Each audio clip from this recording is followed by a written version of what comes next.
수업 시작하겠습니다. 저번 시간에 이제 2019년도 32회 안경사 국가고시 문제를 풀어봤으면 이번 시간에는 33회 지금 2020년도 안경사 국가고시를 이제 문제를 풀어볼 건데 이것도 문제를 풀면서 간단하게 정리를 한번 해보겠습니다.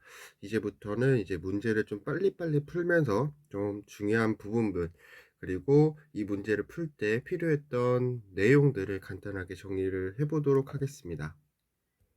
우리가 이제 2교시 81번 문제부터 이제 콘택트 렌즈 문제가 나오기 시작하잖아요. 그래서 이 81번 문제부터 풀어보겠습니다.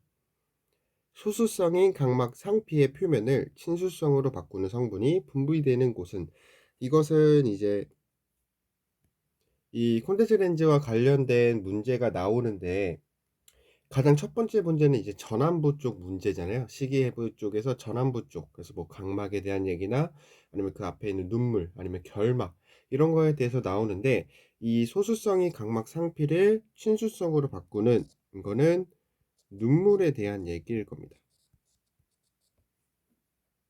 뭐 잘 알고 계시겠지만 눈물은 이렇게 세 개 층으로 되어 있었어요. 그래서 여기 이제 가장 바깥쪽에 오일층 혹은 지방층, 이쪽은 수성층, 그리고 가장 안에 점액층 이렇게 있었습니다. 그래서 이 점액층이 각막의 부분과 각막 위에 이렇게 펼쳐지는 건데 각각의 역할들은 이제 잘 알고 있을 겁니다. 그래서 이 점액층은 이 각막 자체가 소수성이어서 눈물이 고르게 퍼지지가 않아요. 그래서 이 각막의 표면을 친수성으로 바꾸는 층이었어요. 그래서 지금 각막 상피의 표면을 친수성으로 바꾸는 이거는 이제 점액층이, 거기는 이제 점액이 어떤 거 어디에서 분비가 되냐 이거를 물어보는 문제였습니다. 뭐 잘 알고 계시겠죠? 점액층은 결막의 술잔세포였습니다. 뭐 다른 층들은 잘 알고 있죠. 수성층은 뭐 크라우지에생 아니면 볼프링선, 그리고 지방층은 이제 마이봄선, 뭐 짜이스선 이런 거였습니다. 그래서 정답은 술잔세포였고, 뭐 요거는 저희 진짜 직업도로 문제 풀어봤었잖아요. 그래서 눈물의 층, 어디서 분비가 되는지, 역할이 어떤 건지 이런 거는 조금 이해를 해주셨으면 좋겠습니다. 다음 각막공률계로 측정할 수 있는 값은,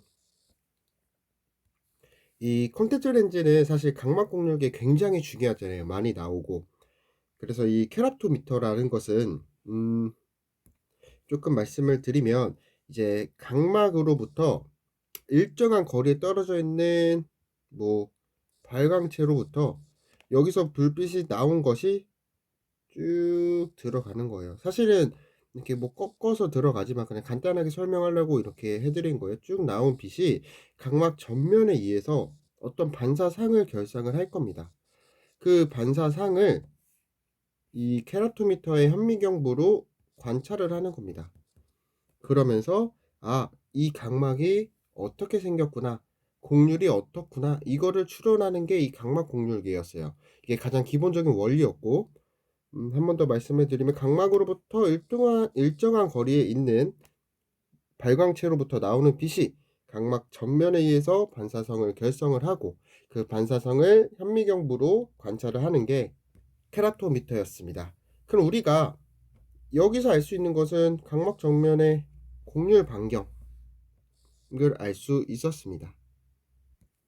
혹은 뭐 각막의 뭐 굴절력까지는 알 수가 있겠죠. 굴절률보다는. 그래서 근데 가장 포인트는 각막 전면의 곡률 반경을 알 수 있는 게 이 케라토미터다라고 생각을 해주시면 좋을 것 같습니다. 다음 83번 문제 풀어볼게요. 하이드로겔 렌즈 착용자의 EOP를 높일 수 있는 방법은, 일단 여기서는 뭐 문제를 풀 때는 쉽게 풀었을 텐데 이 EOP라는 게 어떤 거였죠? EOP가 뭘까요? 이제 각막과 콘택트 렌즈 사이에 있는 눈물이 있잖아요. 그 눈물에 녹아있는 산소량을 퍼센트로 나타낸 겁니다. 정리해 볼게요. EOP라는 건 각막과 콘택트 렌즈 사이에 있는 눈물에 녹아있는 산소량을 퍼센트로 나타낸 겁니다. 즉 각막이랑 콘택트 렌즈가 있는 그 눈물에 산소가 얼마만큼 있느냐라는 거예요. 근데 그거를 높일 수 있는 방법을 물어본 문제입니다. 눈물에 녹아있는 산소량이 많게, 그러니까 높아질 수 있는 방법은 산소가 그만큼 각막과 렌즈 사이로 막 들어가야겠죠. 즉 산소 투과성 혹은 투과율이 높아야 그 EOP 사이, 그러니까 EOP 값이 높아지겠죠. 그 눈물에 산소가 많이 녹을 거니까. 그래서 렌즈 뭐 정답은 5번. 좀 쉬울 거예요, 요런 문제들은. 그리고 84번 문제 풀어보겠습니다. 하드 콘택트 렌즈 재질 중에 수변성과 산소 투과성이 우수하고 지방 침착물이 많은 것은 우리가 하드 콘택트 렌즈 종류 굉장히 많이 배웠잖아요. 뭐 실리콘 아니면 뭐 PMMA 아니면 CAEB 뭐 실리콘 아크릴레이트 스틸렌 뭐 플루시 실리콘 아크릴레이트 뭐 이런 것들을 다 배웠었는데 그것들의 간단한 특징은 외워주시는 게 좋습니다. 근데 좀 명확하게 좀 특징이 좀 명확한 것들이 있어요. 뭐 예를 들면 뭐 실리콘 재질 같은 것들은 가장 큰 특징이 뭐였죠? 실리콘은 뭐 산소 투과성이 굉장히 좋잖아요. 산소를 많이 투과하는 대신에 뭐 소수성이고 뭐 재질이 많이 들어갈수록 좀 약해져서 잘 휘일 거고 뭐 건조감이 좀 심한 뭐 이런 특징들이 있었고, 뭐 PMMA는 산소 투과성이 굉장히 낮기 때문에 잘 사용을 하지 않았고, 뭐 CAB는 뭐 최초 산소 투과성 렌즈고 뭐 이런 것들은 조금 이해를 해주시면 좋을 것 같고요. 근데 이 하드 렌즈 중에서 가장 많이 사용되는 이 FSA, 즉 플루오르실리콘 아크릴레이트라는 게 있는데, 요거의 큰 특징이 뭐였냐면 DK가 좋아요. 산소 투과성이 좋아요. 근데 하드 렌즈 중에서 좀 수분성이 좋은 편이었습니다. 그래서 최근에 굉장히 많이 사용이 되는 재질이라고 말씀을 드렸고, 이 FSA 재질을 우리가 RGP라고도 부른다라고 말씀을 드렸었습니다. 그래서 이렇게 수분성과 산소 투과성이 좋다라고 하는 건 하드 렌즈 중에서 이 FSA에 대한 설명이 될 겁니다. 근데 이 FSA 말고도 다른 것들의 간단한 특징들은 조금 외워주시면 좋아요. 각각 우리가 수업을 진행하면서 조금 정리했었으니까 그거를 이용해서 조금 정리를 해주시면 좋을 것 같습니다. 다음은 85번 문제 풀어볼게요. 하이드로겔 렌즈와 구별되는 실리콘 하이드로겔 렌즈만의 특징. 그럼 이거는 하이드로겔과 실리콘 하이드로겔의 비교인데, 실리콘 하이드로겔의 특징을 골라라 이거라는 거잖아요. 우리가 실리콘 하이드로겔이 뭐였죠? 이 하이드로겔 렌즈 자체가 뭐 장점이 있었잖아요. 하이드로겔의 장점은 일단은 렌즈가 부드러워요.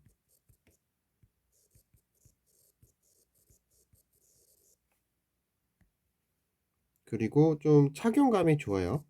부드러우니까. 근데 요게 산소 투과성이 좋지 않기 때문에 우리가 하드 렌즈가 가지고 있는 그 실리콘이라는 성분은 산소 침투성이 굉장히 좋다고 제가 말씀을 드렸었죠, 방금.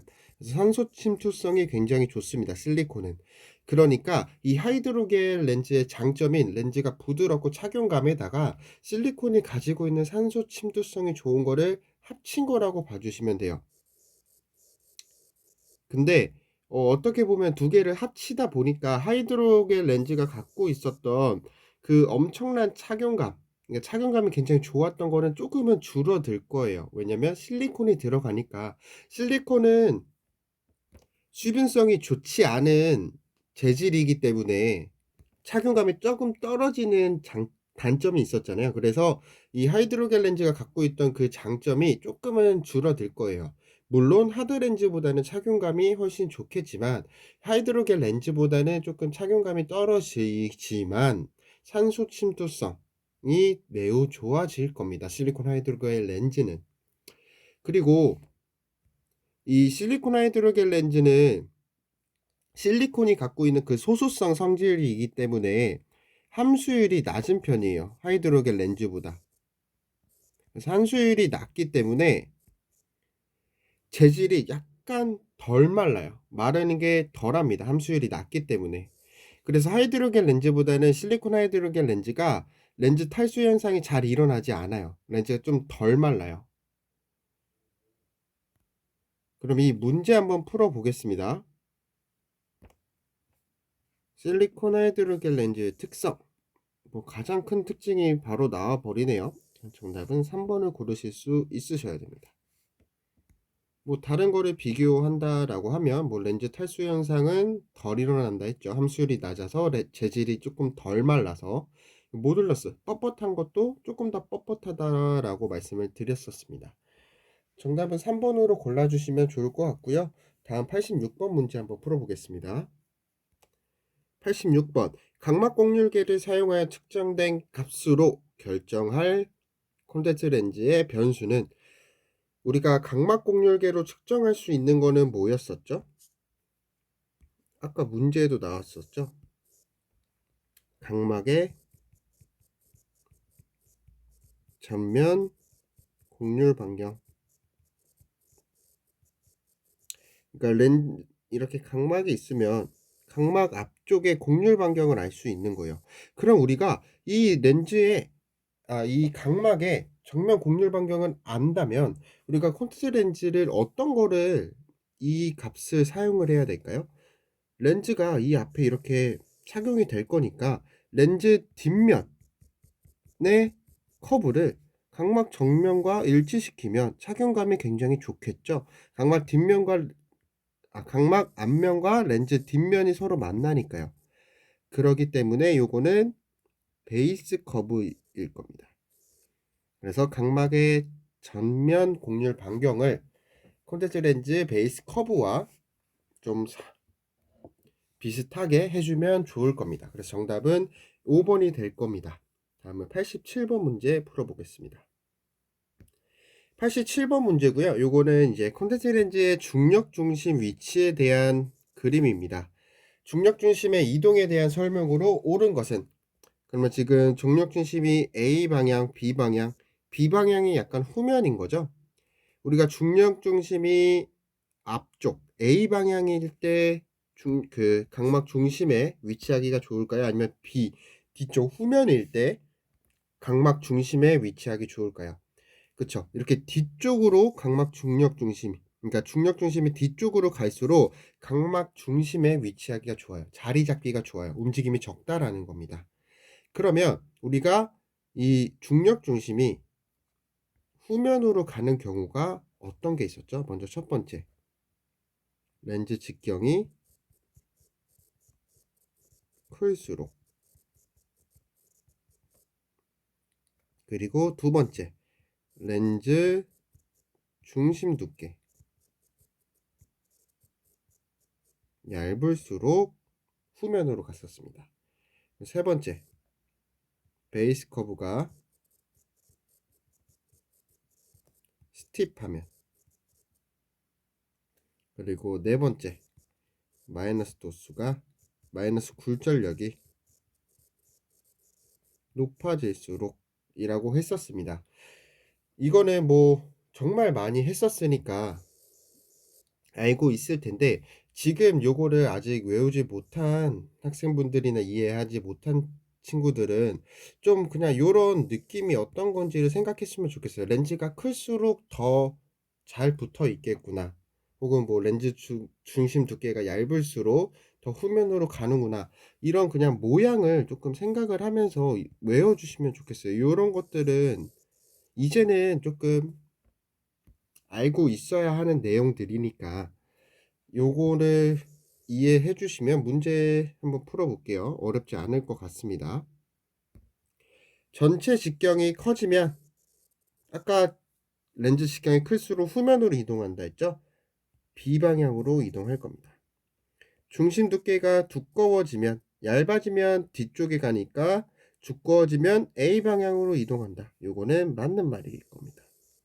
3번 베이스 커브 곡률 반경이 커지면 곡률 반경이 커진다는 건 플랫한 거죠. 플랫하면 A 방향으로 이동할 겁니다. 앞쪽으로. 왜냐면 우리가 스티프하면 뒤쪽으로 이동한다 했으니까 스티프한 피팅 상태가 되면 B, 이거는 A겠죠. 세그 깊이 값이 작아지면 A. 세그 깊이 값이 이렇게 있을 때 이 높이였잖아요. 그러니까 스티프할수록 세그 값이 높은 거고 플랫할수록 세그 값이 낮은 거니까 세그 깊이 값이 작아지면 이거는 플랫해지면이라는 거잖아요. 그럼 A 방향으로 이동한다. 이렇게 있어야겠죠. B 방향으로 이동한다 돼 있으니까 틀린 말일 거고 정답은 2번이 될 겁니다. 그래서 뭐 이런 문제가 나오면 이렇게 세 개 문제, 이 세 개 보기를 좀 이용을 해서 풀었으면 좋겠어요. 베이스 커브 곡률 반경이 커지면 플랫해진다는 거잖아요. 플랫하면 뭐 B 방향으로 간다. 5번도 세그 깊이 값이 작아지면 이것도 플랫한 건데 B 방향으로 간다. 그럼 이 두 개가 답이 될 수는 없겠죠. 그리고 스팁한 게 A로 간다. 이 세 개가 같은 맥락의 말이에요. 그렇기 때문에 세 개를 같이 지워줄 수 있으셔야 돼요. 이게 정답이 어떤 건지를 몰라도. 그런 식으로 이제는 내가 모르는 문제가 나와도 이 세 개는 답이 될 수 없겠구나. 이런 것들을 조금 최대한 아는 내용을 이용을 해서 제외를 하면서 문제를 풀어주시면 좋을 것 같습니다. 다음 88번 문제 풀어보겠습니다. 마이너스 8디옵터인 안경 렌즈를 착용하고 있는 근시안이 콘택트 렌즈로 바꿔 착용할 경우 나타나는 변화는 우리가 요거는 뭐 제가 이렇게 그래프를 그리라고 말씀을 드렸었죠. 여기는 0, 여기는 마이너스 굴절력, 그러니까 근시겠죠. 여기는 플러스 굴절력, 원시 아닐 거예요. 이 근시안 쪽은 이게 안경 기준이라고 했었죠. 그래서 이게 안경에 대한 설명이에요.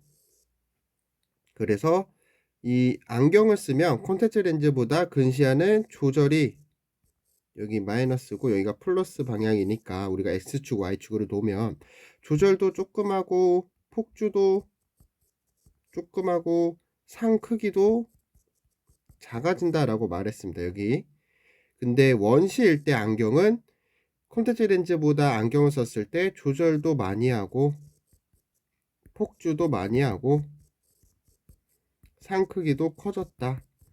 제가 그 이유도 수업 시간에 말씀을 드렸었어요. 그럼 여기서 마이너스 8디옵터인 사람이 안경을 쓰고 있다가 렌즈로 바꾼 겁니다. 그러면 안경이 렌즈보다 조절도 조금 하고 폭주도 적게 하고 상도 작았는데 렌즈로 바꾸면 당연히 조절도 더 많이 하고 폭주도 더 많이 하고 상 크기도 커질 겁니다. 그 말이 어떤 거냐? 보면 지금 1번이 되겠죠. 그래서 이 그래프를 조금 이해를 해주시면 좋을 것 같아요. 이 왜 조절을 조금 하는지 폭주를 조금 하는지 상 크기가 작아지는지 이거는 뭐 안경 배율 아니면 근용 PD가 원형 PD보다 작기 때문에 폭주를 뭐 덜하고 이런 거를 말씀을 드렸었으니까 그 수업을 생각하면서 해주면 될 것 같고 문제를 풀 때는 이렇게 그래프를 그려서 풀면 아주 편할 겁니다. 다음 89번 문제. 안경 교정 굴절력과 각막 곡률 측정값의 검사가 다음과 같을 때 이때 구면 하드 콘택트 렌즈를 착용할 경우 예상되는 잔여 난시는 구면을 쓴대요. 그러니까 즉 난시가 들어가지 않는 렌즈를 착용했을 때 어떠한 만큼의 난시가 남겠느냐 이거를 물어보는 거잖아요. 일단 안경 교정 굴절력이 이렇게 돼 있어요. 그럼 여기서 우리가 알 수 있는 거 전체 난시가 C-1.50 디옵터의 AX 180일 겁니다. 이해가 될까요? 근데 각막 곡률 측정 값이 이렇게 나왔어요. 그러면 180도 방향에서 43, 그리고 90도 방향에서 45 이렇게 될 건데, 그러면 각막 난시가 지금 C-2.0에 AX 180이 될 겁니다. 요거니까 43, 43 맞추려면 이렇게 들어가야 되잖아요. 전체 난시가 C-1.5 디옵터의 AX 180인데 각막 난시가 이렇게 된대요. 우리가 전체 난시라는 건, 전체 난시는 각막 난시 더하기 수정체 난시였잖아요. 그러면 수정체 난시가 있겠구나. 왜냐면 전체 난시가 요건데 각막 난시는 요거잖아요. 여기에 이렇게 대입을 해주는 거예요. 그러면 수정체 난시가 지금 C-0.50 디옵터의 AX 90이 될 겁니다. 무슨 말이냐면 전체 난시가 지금 보면 C-1.50 디옵터 AX 180이잖아요. 요거라는 거예요. 요거는 지금 각막 난시가 이렇게 들어가는 거니까 수정체 난시가 뭐 여기에 플러스 0.50이 들어가고 0이 들어가든, 아니면 여기가 0이 들어가고 여기가 마이너스 0.50이 들어가든 이렇게 돼야 되는 거예요. 이해가 되셨을까요? 근데 여기 지금 보기를 두면 다 마이너스로 있으니까 마이너스로 한번 풀어 볼게요.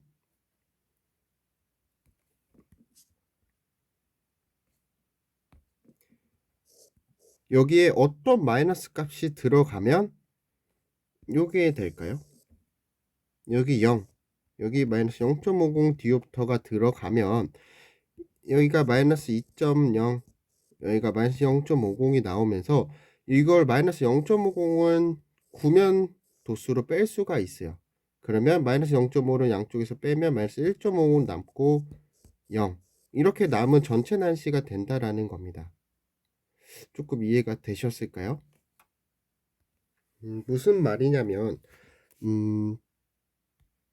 조금 천천히 풀어볼게요. 전체 난시는 각막 난시 더하기 수정체 난시라는 건 알고 있고, 지금 전체 난시가 마이너스 1.50에 0 이렇게 된 AX 180으로 된 거인데, 지금 각막 난시가 마이너스 2.00 이렇게 있는 겁니다.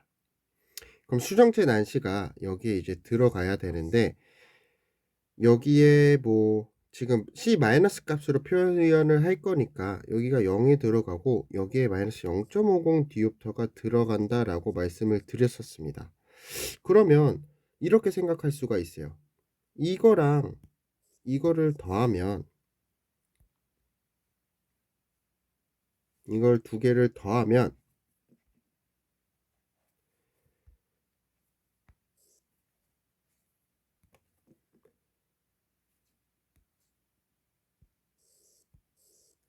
여기가 마이너스 2.00이 되고 마이너스 0.50이 되는 거 아니냐고 말할 수 있는데, 이 렌즈는 S-0.50 디옵터에 C-1.50 디옵터의 AX 180인 렌즈일 거예요. 즉 난시량은 이 차이만큼 나는 거기 때문에 요거가 들어가는 거예요. 이해가 되셨을까요? 그래서 요 렌즈가 이 정도가 수정체 난시일 겁니다. 그런데 우리가 지금 구면 하드 콘택트 렌즈를 사용을 한다 했잖아요. 우리가 하드 콘택트 렌즈를 쓰면은 장점이 뭐가 있었죠? 각막 난시를 누액 렌즈로 제거를 할 수 있다라고 했었습니다. 그러면 여기서 이 각막 난시만큼이 없어지는 거예요. 왜? 하드 렌즈를 썼으니까. 하드 렌즈를 쓰면 각막 난시가 없어지잖아요. 그러면 요게 없어지고 요만큼의 난시가 남을 겁니다. 그래서 이게 잔여 난시라고 봐주시면 돼요. 그래서 C-0.50 디옵터의 AX 90이 될 겁니다. 그래서 정답은 1번이 될 텐데 조금 어려워 하실 수도 있을 것 같으니까 천천히 처음부터 차근차근 풀어볼게요. 지금 전체 난시가 마이너스 1.50 디옵터의 AX 180이었습니다. 이게 전체 난시였어요. 그러면 여기에 극만 난시랑 수정체 난시가 있을 텐데 수정체 난시가 합쳐져서 전체 난시가 될 겁니다. 그럼 지금 강만 난시가 갖고 있었던 거는 43 디옵터가 180이고 45 디옵터가 90이니까 여기에 2.00 디옵터가 들어간 게 강만 난시가 될 거고, 수정체 난시는 그러면 어느 만큼 들어가야지 요게 되냐 라고 하는 거는 여기에 마이너스 0.50 디옵터라고 말씀을 드렸었습니다. 여기엔 0이 들어가고, 그렇게 돼서 전체 난시가 마이너스 2.00이랑 마이너스 0.50이 들어가면 S-0.50 디옵터의 C-1.50 디옵터 AX 180으로 되니까 전체 난시는 C-1.50 디옵터 AX 180이 될 겁니다. 그러니까 여기 수정체 난시가 이렇게 들어가면 제가 요거는 신경 쓰지 말아 주세요. 그냥 난시가 1.50 만큼 남는다는 걸 보여주기 위해서 한 거니까 수정체 난시가 이렇게 될 거다라는 걸 알 수 있으셔야 돼요. 근데 우리가 RGP 렌즈, 즉 하드 콘택트 렌즈를 사용을 하면 각막 난시를 제거할 수가 있잖아요. 그 렌즈가 끼면 누액 렌즈를 만들기 때문에 그 누액 렌즈로 인해서 각막 난시를 보완을 해준다라고 말씀을 드렸었습니다. 그래서 우리가 RGP 렌즈를 지금 쓴 거니까 이 각막 난시가 사라진다라고 봐주시면 돼요. 그러면 우리가 남은 잔여 난시는 요 난시만 남아 있겠죠. 그래서 C-0.50 디옵터의 AX 90이 될 겁니다. 그래서 정답은 1번 이렇게 골라주시면 됩니다. 이번에 90번 문제 풀어볼게요. 베이스 커브가 7.8mm, 굴절력 S-3.50 디옵터인 구면 하드 콘택트 렌즈를 피팅한 결과 시력은 양호하나 스티프한 상태를 보였습니다. 베이스 커브를 7.9mm로 바꿀 때 처방할 콘택트 렌즈의 굴절력은, 일단 이 문제를 보면 어떤 렌즈 처방을 했더니 시력은 좋은데 스티프하대요. 시력이 양호하다라는 건 굴절력은 좋다, 굴절력은 잘 맞는다, 근데 피팅 상태가 스티프하다라는 거예요. 그래서 플랫하게 바꿨대요. 렌즈를 스티프했는데 플랫하게 바꿨대요. 그러면 여기서 우리가 누액 렌즈가 어떻게 되는지를 알 수 있어야 돼요. 렌즈가 각막에 있는데 플랫하게 바꿨대요. 그러면 여기 있는 누액 렌즈는 마이너스 효과를 내겠죠. 어느 만큼? 0.1만큼 증가했으니까 누액 렌즈는 마이너스 0.50 디옵터만큼 높아졌을 거예요. 그럼 누액 렌즈가 마이너스 0.50 디옵터만큼 높아졌으면 이 사람이 시력은 양호했잖아요. 그러면 굴절력은 좋았기 때문에 이 누액 렌즈가 마이너스 0.50 디옵터만큼 높아졌으니까 이 렌즈 굴절력은 플러스 0.50 디옵터만큼 높여져서 이 콘택트 렌즈 굴절력과 누액 렌즈의 합이 내 눈에 미치는 영향이니까 그 영향이 똑같이 미치도록 하는 거예요. 왜냐면 여기가 마이너스로 높아졌으면 이 앞에는 플러스로 높여서 두 개를 상쇄시키는 거죠. 그러면 플러스 0.50 디옵터만큼 높여줘야 될 겁니다. S-3.50 디옵터에서 플러스 0.50 하면 마이너스 3 디옵터. 정답은 2번이 들었죠. 다음 91번입니다. 안경 교정 굴절력이 S-3디옵터고 시험 렌즈 굴절력이 S-3디옵터. 피팅 상태를 봤더니 동적 움직임이 심하고 중심 이탈이 됐다. 여기서 바로 끝날 수도 있어요. 근데 여기 더 힌트가 더 주죠. 각막 중심부의 형광용의 염색 패턴이 검게 보인다. 요거는 플랫하구나. 우리가 각막이 있고 플랫한 렌즈는 이 중심부가 닿기 때문에 이 중앙부가 검게 보인다고 했습니다. 그래서 이 힌트 줄로 우리가 이 렌즈는 플랫하구나 라는 거를 알 수 있으면 좋고요. 이거를 모른다 라고 하면 이 덧댄 검사라는 또 좋은 힌트가 더 들어가 있어요. 지금 시험 렌즈랑 안경 렌즈 굴절력이 똑같으니까 굴절력이 괜찮았어야 되는데 좋았어야 되는데 덧댄 굴절 검사가 S-5디옵터가 나왔다는 건 뭐 여기서는 누행 렌즈가 마이너스 효과를 좀 줬구나 라고 알 수 있으셔야 될 겁니다. 이건 전에 제가 문제풀이를 할 때도 말씀을 드렸던 거니까 빠르게 넘어갈게요. 그래서 얘가 지금 플랫한 거기 때문에 얘가 스티프한 방향으로 조금 조정을 해줘야 되겠죠. 플랫해서 지금 움직임이 심하고 이러니까. 정답은 플랫한 거 스티브로 바꾸려면 베이스 커브를 좀 바꿔줘야겠죠. 정답은 3번이 될 겁니다. 다음과 같은 특징을 갖는 콘택트 렌즈는 구면 수차를 줄일 수 있고 렌즈의 휴면 현상이 각막면과 유사합니다.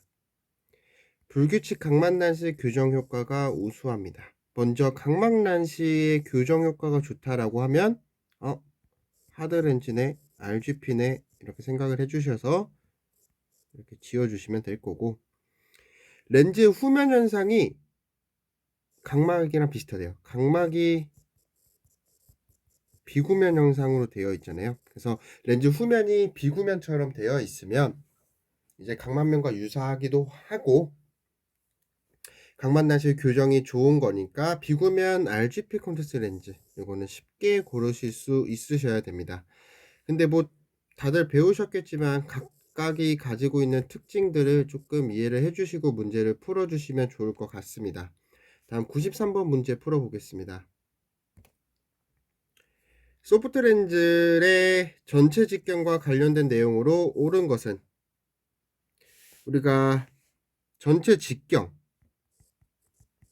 직경이 커지면 어땠었죠? 우리가 뭐 요렇게 그림을 그렸었죠? 이렇게 있어가지고 전체 직경이 여기서 여기면 세그 값이 요 정도 될 겁니다.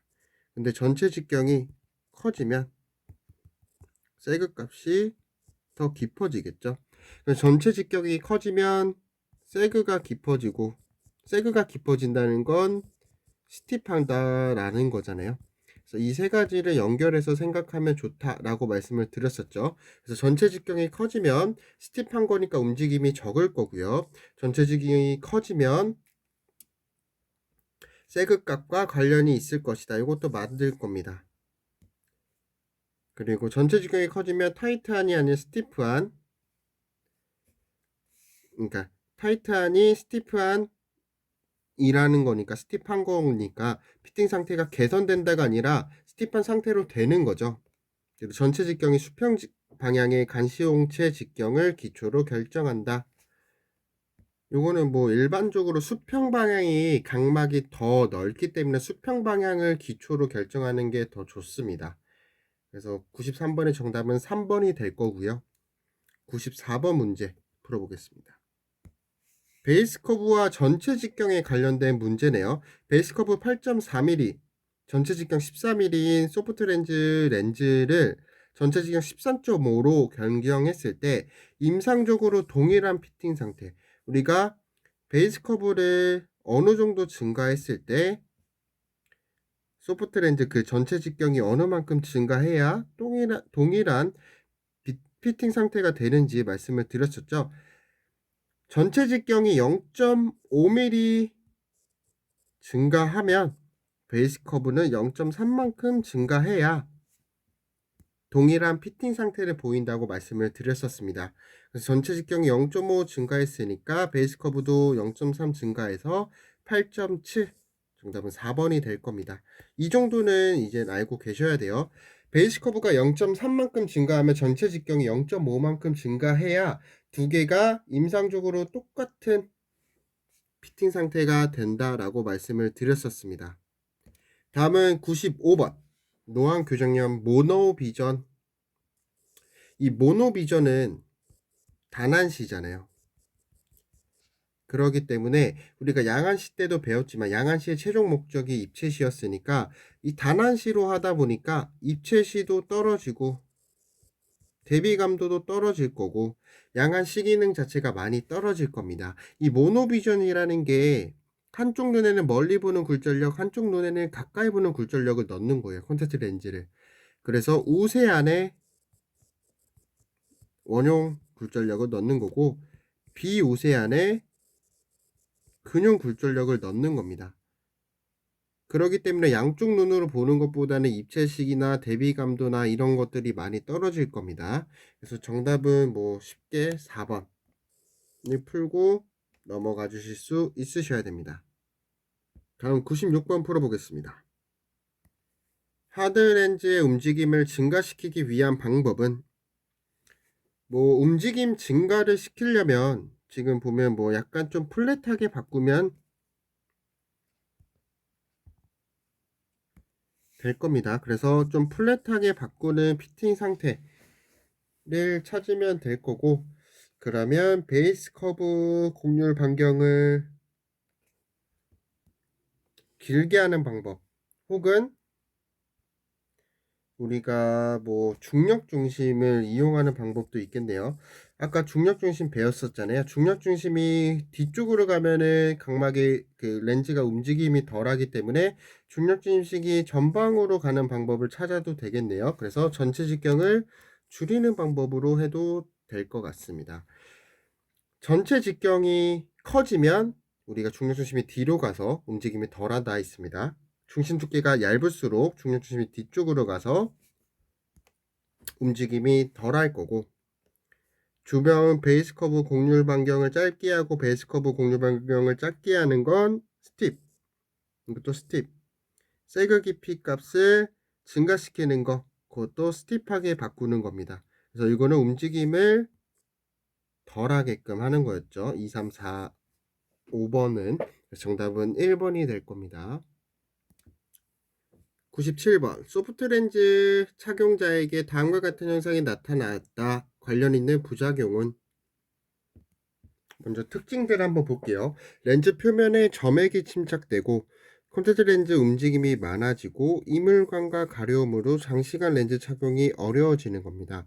우리가 소프트 렌즈의 부작용으로 가장 많이 나오는 게 거대 유두 결막염이었는데, 그게 이제 렌즈의 움직임도 많아지고 점액이 많이 침착이 되고 이물감 그리고 가려움이 조금 있다라고 말씀을 드렸었습니다. 그래서 정답은 4번이 될 거고요. 이 각각의 특징에 대해서는 우리가 이제 제가 다음 주부터 아마 시작할 내용에서 좀 자세히 알려드릴게요. 특징에 대해서는. 그리고 98번 이거는 우리가 엣지에 의한 지속적인 물리적 자극이라는 이 문구를 보고 고르실 수 있으셔야 됩니다. 우리가 콘택트 렌즈가 있으면 뭐 이런 식으로 되어 있으면 여기가 엣지 부분이잖아요. 이 끝부분에 의해서 계속 자극을 주면 이렇게 눈꺼풀에 자극을 주는 겁니다. 그래서 이게 안검하수를 유발할 수가 있어요. 엣지에 의해서 자극을 받으면서 이 엣지 부분이 윗 눈꺼풀과 맞닿은 부분과 닿으면서 이제 그 윗 눈꺼풀 쪽에 있는 것에 이제 눈꺼풀 들어 올리는 근육이 있잖아요. 그 근육을 손상시켜서 눈꺼풀이 처진 것처럼 안검하수를 유발할 수가 있습니다. 그래서 이 부작용에 관련해서는 조금 더 알려드릴 수 있는 시간이 있으면 알려드릴게요. 그리고 99번 콘택트 렌즈에 침착되는 성분 중 다음과 같은 특징을 보이는 것은 이게 뭐 하나의 특징이라는 거겠죠. 보겠습니다. 하드 콘택트 렌즈에 흔하게 나타난다. 바로 고르실 수 있으셔야 돼요. 사실 이거는 지방에 대한 얘기일 겁니다. 그리고 이 우리가 침전물에 대한 특징의 가장 큰 게 뭐였죠? 건조할 때 생긴다고 말씀을 드렸습니다. 왜? 누액이 증발할 때 렌즈에 부착되기 때문에 건조한 환경에서 잘 침전된다라고 말씀을 드렸었죠. 그래서 정답은 2번이 될 겁니다. 다음 마지막으로 100번. 마이쉘을 형성하여 효과적으로 침착물을 제거하는 관리 용액의 선물은, 이거는 뭐 우리 중간고사 때나 뭐 이럴 때도 많이 했었으니까 정답은 계면활성제였죠. 계면활성제는 비누 같은 성분이라고 했었잖아요. 그래서 친수성과 소수성을 가지고 있는 그런 화학물입니다. 친수성 성질도 있고 소수성 성질도 가지고 있는 거예요. 그래서 이 소수성 성질이 단백질이랑 이렇게 결합을 해서 마이쉘을 형성을 하는 겁니다. 그런 다음에 좀 효과적으로 침착물을 제거하는 겁니다. 그래서 이 계면활성제의 특징 잘 알고 계시겠지만 한 번 더 정리를 하셨으면 좋을 것 같습니다. 뭐 다른 것들은 많이 했었죠. 잘 모르겠다고 저한테 따로 연락을 주시거나 이렇게 질문해 주시면 뭐 한 번 더 어떤 특징을 갖고 있는지는 정리해 줄 수는 있어요. 근데 여기서 이 문제에서는 일단은 마이쉘을 형성하는 게 어떤 거냐를 물어보는 거니까 이거는 뭐 많이 풀어봐서 잘 알 수 있을 거고, 계면활성제였고 계면활성제의 특징에 대해서 간단하게 말씀을 드렸습니다. 이렇게 하면은 뭐 2020년도 2교시 문제는 다 풀어봤어요. 한 20문제 정도 풀어봤는데 그렇게 어렵거나 힘든 문제는 없었을 거라고 생각이 듭니다. 그래서 오늘 하루 조금 복습을 하면서 문제 좀 많이 풀어 보셨으면 좋겠고요. 정말 수고 많으셨고 다음 주에 뵙겠습니다.